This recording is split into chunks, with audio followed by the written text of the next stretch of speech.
Satu dunia telah pun dikejutkan dengan nahas udara yang melibatkan pesawat India 787 Dreamliner dekat Ahmedabad, India.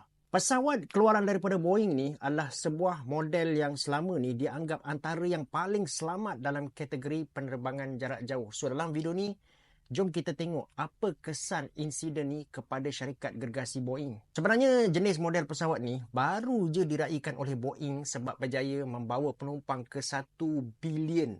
Namun hari ni dia menjadi tajuk utama kerana tragedi ni. Walaupun masih belum ada bukti yang kukuh untuk salahkan Boeing, tapi nama syarikat tu sekali lagi terpalit sebab dia bukan kali pertama dikaitkan dengan insiden udara yang meragut nyawa. Dan kalau kita tengok insiden ni berlaku dalam konteks yang sangat mencabar bagi syarikat Boeing. Saham syarikat merosot hampir 5% sebaik pasaran dibuka dekat New York dan mencerminkan betapa rapuhnya kepercayaan pelabur terhadap reputasi keselamatan Boeing. Untuk pengetahuan korang, tahun lepas je syarikat ni dilaporkan rugi hampir 1 bilion US dollar setiap bulan akibat daripada pelbagai krisis, termasuk isu pintu tercabut dekat udara, mogok pekerja selama 7 minggu dan tuntutan mahkamah daripada syarikat penerbangan yang terjejas. Dan lagi satu, kita mesti ingat bahawa Boeing baru je mencapai penyelesaian USD 1.1 bilion dengan Jabatan Kehakiman Amerika Syarikat untuk mengelak pendakwaan jenayah berkaitan nahas 737 MAX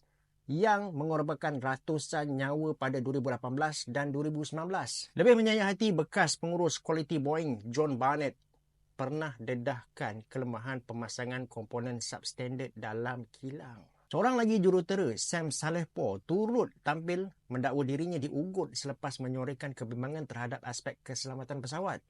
Ini menimbulkan satu persoalan yang serius. Bukan hanya tentang reka bentuk pesawat, tapi tentang budaya kerja dan juga integriti dalaman syarikat tu sendiri. Dalam kes Air India ni, fokus sekarang ni diberikan kepada siasatan kotak hitam dan analisis data penerbangan yang menentukan punca sebenar.